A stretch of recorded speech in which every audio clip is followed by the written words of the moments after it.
ચૂંટણી પંચનો મતદાર યાદી સુધારણા કાર્યક્રમ સંપન્ન. જિલ્લામાં 15,241 નવા મતદારો સાથે કુલ આંકડો 7,92,186 પર પહોંચ્યો. ભારતના ચૂંટણી પંચ દ્વારા જાહેર કરવામાં આવેલા SIR કાર્યક્રમ અનુસાર જિલ્લામાં તારીખ 27 ઓક્ટોબર 2025 થી તારીખ 17 ફેબ્રુઆરી 2026 સુધી કુલ 113 દિવસ સુધી મતદાર યાદી સુધારણાની સઘન કામગીરી કરવામાં આવી હતી. આ ઝુંબેશને સફળ બનાવવા માટે 1084 BLO, 115 સુપરવાઇઝર, 6 AERO અને 3 ERO એ મહત્વપૂર્ણ યોગદાન આપ્યું હતું. આ કામગીરી દરમિયાન જિલ્લાના કુલ 92.30% મતદારોના એન્યુમરેશન ફોર્મ મેળવી ડિજિટાઇઝેશન પૂર્ણ કરવામાં આવ્યું છે અને 97.25% મતદારોનું મેપિંગ પણ પૂર્ણ કરી લેવાયું છે. જે 23,154 મતદારોનું મેપિંગ થયેલ ન હતું તેમના માટે તારીખ 19 ડિસેમ્બર 2025 થી તારીખ 10 ફેબ્રુઆરી 2026 સુધી હિયરિંગની પ્રક્રિયા હાથ ધરવામાં આવી હતી.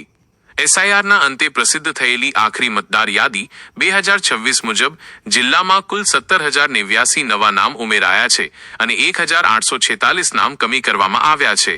વિધાનસભા મતવિસ્તાર મુજબની વિગત જોઈએ તો 137 છોટાઉદેપુર STમાં 2,67,687, 138 જેતપુર STમાં 2,63,984, 139 સંખેડા STમાં 2,60,514. આમ 1.96%ના ચોખ્ખા વધારા સાથે જિલ્લાના કુલ મતદારોની સંખ્યા હવે 7,92,186 થઈ ગઈ છે. આ યાદી ચૂંટણી પંચની વેબસાઇટ પર પ્રસિદ્ધ કરાઈ છે અને જે યુવાનો તારીખ 1 એપ્રિલ 2026ના રોજ 18 વર્ષ પૂર્ણ કરે છે તેઓ હજુ પણ ફોર્મ નંબર 6 ભરીને પોતાનું નામ નોંધાવી શકે છે. સ્પેશિયલ ઇન્ટેન્સિવ રિવિઝન SIR 27 ઓક્ટોબરથી જે ચાલુ થયું હતું અને આજે 17મી ફેબ્રુઆરીએ ફાઇનલ રોલના પબ્લિકેશન સાથે આજે SIR કામગીરીની પૂર્ણાહુતિ થઈ છે. આ SIR કામગીરીમાં છોટાઉદેપુર જિલ્લામાં 1,094 BLO, 115 સુપરવાઇઝર, 6 AERO અને 3 ERO આટલા લોકોએ કામગીરી કરી છે. કામગીરીના અંતે 92.3% મતદારોના એન્યુમરેશન ફોર્મ કલેક્ટ અને ડિજિટાઇઝ કરવામાં આવ્યા છે. 97.25% મતદારોનું મેપિંગ કરવામાં આવ્યું છે, જે આખા રાજ્યમાં આપણે બીજા નંબરે છીએ મેપિંગમાં અને કલેક્શનમાં. મેપિંગ થયેલ ન હોય એવા જિલ્લાના કુલ 23,154 મતદારોનું 19/12/2025થી તારીખ 10/2/2026 સુધી હિયરિંગ કરવામાં આવી. હિયરિંગના અંતે ટોટલ 17,087 મતદારો નું એડિશન થયું છે. 1,846 મતદારોનું ડિલિશન થયું છે. એટલે નેટ એડિશન 15,241 મતદારો વધુ એડ થયા છે. એટલે ફાઇનલ રોલમાં અત્યારે છોટાઉદેપુર જિલ્લામાં ત્રણેય વિધાનસભાના મળીને 7,92,186 મતદાતાઓ હાલ છે. આખરી મતદાર યાદી આજે અમે પ્રસિદ્ધ કરી છે. મતદાર યાદીની કોપી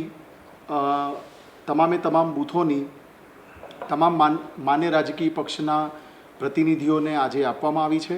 તે સિવાય મુખ્ય નિર્વાચન અધિકારીની વેબસાઇટ ceo.gujarat.gov.in પર બી આ પ્રસિદ્ધ કરવામાં આવી છે, જેમાં મતદારો પોતાની વિગતો ચકાસી શકે છે. જો કોઈ મતદારને એના નામમાં કે એડ્રેસમાં કોઈ સુધારો કરવો હોય તો ફોર્મ નંબર 8, કોઈ નામ ડિલીટ કરાવવું હોય તો ફોર્મ નંબર 7 અને 1/4/2026ની લાયકાતની તારીખે જેના 18 વર્ષ પૂરા થાય છે એને પોતાનું નામ એડ કરાવવું હોય તો ફોર્મ નંબર 6 ભરી શકે છે. સતત મતદાર યાદી સુધારણા 365 દિવસ ચાલુ રહે છે અને જેનો લાભ લેવા તમામ નાગરિકોને હું અપીલ કરું છું. Thank you. આજરોજ છોટાઉદેપુર જિલ્લામાં જે ચૂંટણી વિભાગ દ્વારા SIRની કામગીરી હાથ ધરી હતી સમગ્ર ગુજરાતની અંદર, ત્યારે આજે 27/10/2025થી 17/2/2026 સુધી 113 દિવસની કામગીરી પૂર્ણ થઈ. ત્યારે આજે કલેક્ટર ઓફિસમાં તમામ અધિકારીઓ અને ચૂંટણી પંચ દ્વારા જે આજે નોટિસ પ્રસિદ્ધિ કરવામાં આવી છે કે આ જે SIRની કામગીરી પૂર્ણ થયા બાદ 7,92,186 મતદાતાઓને મતદાન કરવા માટેનો મોકો આપ્યો છે. ભૂતકાળમાં 1,07,087 મતદાર હતા, એના કરતાં આજે વધારો થયો છે. અને એવું શંકા હતી રાજકીય પક્ષોમાં કે અહીંયાના મતદાતાઓને કોઈના નામ ન નીકળી જાય, એના માટે ઘણીવાર અમે અહીંયા સાહેબશ્રીને રજૂઆત પણ કરતા હતા, પણ એવું નથી થયું અને સારી રીતે કામગીરી થઈ અને તમામ મતદાતાઓને મત નાખવાનો અધિકાર મળ્યો છે એવું દેખાઈ રહ્યું છે. અને ક્યાંક ને ક્યાંક થોડા જે મત ડિલેટ થયા છે એ બહુ મરણ થયા હોય કે કોઈ લગ્ન કરીને વિસ્થાપિત થઈ ગયા એવા લોકોના નામ કમી થયા એવું લાગી રહ્યું છે. બાકી ખરેખર સારી કામગીરી થઈ છે, જેથી અહીંના છોટાઉદેપુર જિલ્લાના પ્રશાસનને અમે ખૂબ આભાર માનીએ છીએ. જોહાર, જય આદિવાસી, જય સંવિધાન, ભારત માતા કી જય. મારું નામ છે વિનુભાઈ રાઠવા, છોટાઉદેપુર વિધાનસભા આમ આદમી પાર્ટી પ્રભારી.